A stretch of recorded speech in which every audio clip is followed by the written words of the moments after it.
Hello and welcome. Today we're going to be talking about auction houses, specifically what to do when you're buying. This is going to be the first in a series of 3, looking at the ins and outs of auction houses because they are somewhat peculiar, especially if you're not used to them. Many of you will have seen them on TV through various programs.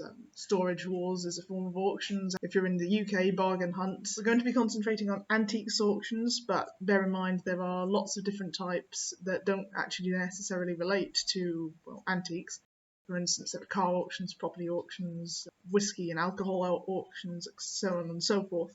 Even within the category of antiques, there are several types of auction, and depending on which one you're attending, the prices and the items that they have will vary greatly.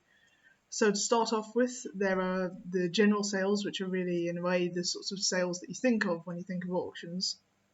These will have various sorts of items, although they tend to be on the middle to lower end of the scale. You're unlikely to find lots of items worth literally thousands there, although from time to time they do pop up, and auctioneers will tend to ensure that there's at least a couple of items in the sale that are more interesting than others, if only to ensure that some clients will be present and that they've still got their interest.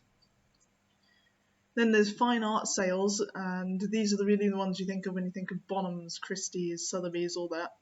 They're the creme de la creme a lot of the time of items. The prices will be far higher as a result. Specialist auctions, now these, as the name suggests, just relate to a specific field. Sometimes it can be a bit broader than others. Some are extremely precise. For instance, you can get them on a specific singer from the 1980s, or a very precise period of painting, or a location of painting. For instance, I live in France, so we get lots of paintings in Normandy from 1880 to 1950, for instance. Although sometimes, as I said, it can be a bit more general. For instance, you get specialist Asian art auctions, specialist antiquities auctions, specialist clocks and watches auctions, specialist so on and so forth. Then there are house/estate clearances. Quite often these actually happen on the grounds. Again, you're not actually necessarily guaranteed that these are antiques sales. Generally what happens is people call in an auctioneer and they task them with selling the whole contents of a house. So by definition that's going to mean old furniture just as much as it's going to mean a washing machine and sometimes even clothes. If you can, it's always best to try and do some research and to know what exactly is in the property that they're selling off, bearing in mind that they're going to take a lot of photos of the interesting stuff but not necessarily show you all the other stuff. The principle of an auction is actually really quite simple. The auctioneer offers up goods for sale. There tends to be almost always an exhibition beforehand where the buyers can look at the items. More often than not, during the sale, there will be a porter or several porters who will show the items to the public. However, this is a fleeting glimpse, and whilst you can ask to see them closer up, it's not exactly the time to start examining items. I'll get back to this at a later point in the video. Buyers will then bid various increments depending on the price of the object until all of the other bidders have dropped out, and the last remaining is the person who wins the item. Sounds simple. It is, generally. There are, however, a few things that need to be taken into account. First down, the nitty-gritty details of money. It's important, I do see some people who are new to the scene forget this, that there are auctioneers' fees. Now, there's both a buyer's premium and a seller's premium. The seller's premium doesn't really interest us for the moment, but the buyer's premium is very important. The buyer's premium is a percentage that you'll pay on top of the hammer price, that is to say, your final bid. This varies from auction to auction. Some auctions it's down at 14%, other auctions it can be as high as 24%. Some online auctions it's right up right now at 35 to 38%, those are the highest. I've seen quite a few of them, especially in the UK. So it's something that you really need to know beforehand. You spend $100 on an item and then you get hit with 35 or 38% commission, as it's called. It means that you've paid $138 for something, and in some cases, especially if you're a dealer, your margins might not be that great on the item, and it can mean that you go from a small profit into a small loss. Auctioneers are obliged to have their fees clearly listed. If you're in an auction room and for some reason they don't mention it, they normally mention it at the beginning of the auction. You really need to ask someone. Another little thing about fees is if you're buying online, sometimes you'll also get an extra little premium on top through using online services. This is true for, at least in France, Interenchères, the big online platform in France, and Draw Online, who also deal in some auction companies outside of France, so you need to be careful with that. Not a huge amount, but it's 3 or 4 or 5%, depending on the site you're using, so it all adds up in the end. The following are just a few tips and suggestions if ever you find yourself in an auction house. Some of them you'll probably have heard before if you're vaguely familiar with the environment, but a few are just a few that I've actually found out over the years. So, number one is something I've said before, but I'm going to say it again. Always do your research. It's a terrible thing to turn up to an auction and not know what you're looking at, not know what you're bidding on, etc. You can get lucky, you hear about it sometimes, but more often than not, you're going to lose money one way or another. It doesn't matter if you're buying for yourself or buying as part of a business. There's a lot of stuff you need to look out for, and a lot of it's not something you can just learn on the fly. It's something you need to have done a bit of research about, either through reading a lot of books, watching some videos online, doing some research online, or just talking to other people who are either collectors or dealers who will help you out and give you some pointers.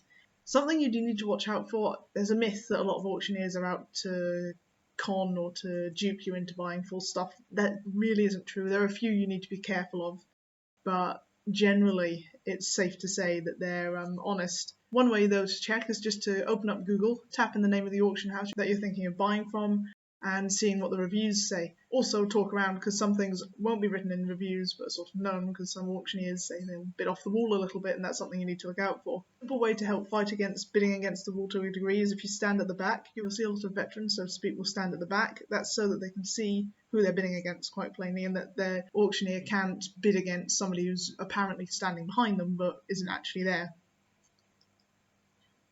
Watch out for wording and descriptions. A lot of descriptions can seem a bit brief and vague. That can be because an auctioneer's frankly got hundreds of lots to get to, and they can't write a whole paragraph regarding each and every lot. It's just not possible. Bear in mind that you have your right to ask for your money back if there's an error in a lot's description, but not necessarily otherwise, especially in non-catalogued sales, which, as the name suggests, have no catalogue, have no description, other than the few words that the auctioneer says about them as he offers them up for sale. For example, if you buy something that's described in the style of the 19th century, believing it to be Victorian, and it emerges that it was made 2 weeks ago when you actually get it in your hands, then you have little to no chance of making a claim. Always go to expositions. There's nothing that can make up for you seeing, handling, feeling the items, as this can be in some cases the only way to ascertain if they're fake or if there are any repairs. Again, it's not necessarily the auctioneer being dishonest, but if they've got 1,000 plus in some cases lots in the sale, they just don't have the time to go over everything and to see if there's a tiny little chip, say, there, which might in some cases have a huge impact on the value. If you can't go along to one, then you can get what's known as a condition report. Get this just by writing into the auctioneer and requesting one. They should, in theory, come back to you and just say, yes, this is in, say you're dealing with a clock, this is in good working condition, ticks over nicely, and keeps good time. Or alternatively, no, it's completely gummed up and we can't get the key to turn. Condition reports do tend to be legally binding. Another thing you can ask for is more photos. If, for whatever reason, these aren't provided or there's some reluctance to do so, then you should seriously consider whether or not you want to bid. Another little thing that you can do is take a friend along. One of the big dangers in auctions is getting carried away. It doesn't matter if you're buying as a professional or a private individual. The heat of the moment, the adrenaline, it's all go, go, go. People can get carried away and end up paying way more than they intended to, or way more than something's worth. So if you have a friend, tell them what you intend to pay for something, and they can help to stop you and just bring you back into the world of reality. It's a little thing, but it can really make a big difference. Job lots. I'm going to do a little video about this because it's a phenomenon I've noticed over the past few years. But if you're bidding on a lot of stuff with literally a lot, with more than, say, a dozen or so things in there, or a box lot as their own, you know, those big boxes that are just full of items, really look at what's inside the box. And it's not necessarily quantity in the antiques world that's good, much as quality. You can get a lot of even antiques that are frankly worth nothing and that nobody's going to want. And there is a myth spread that, oh, I found this Fabergé egg at the bottom of a box. Yes, 1 in 1,000, 1 in a million, honestly. Auctioneers will go through these boxes and make sure that there's nothing of extreme value in there. Again, sometimes they might put something in there that's a little bit nicer just to entice bidding. Generally, it's fair to assume that they've been through everything there and know full well what's in there. They're not going to throw a lot of old cutlery in there and forget to check the silver hallmarks.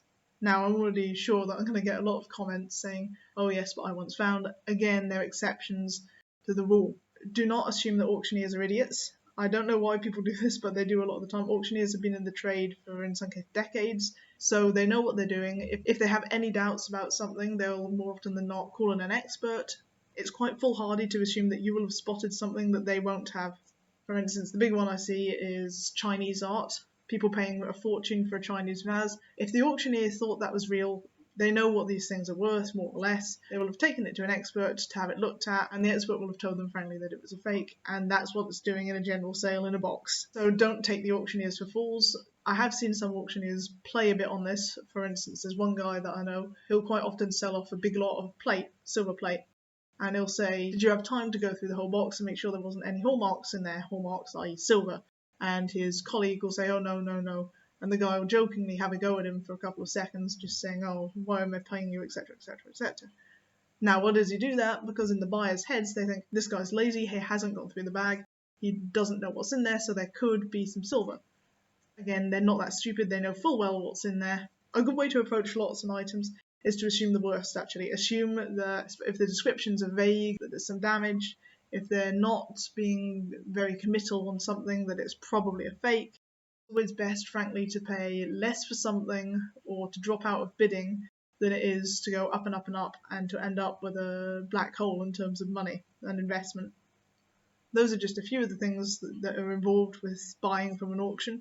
It depends on the country, on the sale room. Every sale room is different. Every auctioneer is a bit different. Some sale rooms have several auctioneers, just make things a bit more complicated. But those are general things to take into account and some general tips.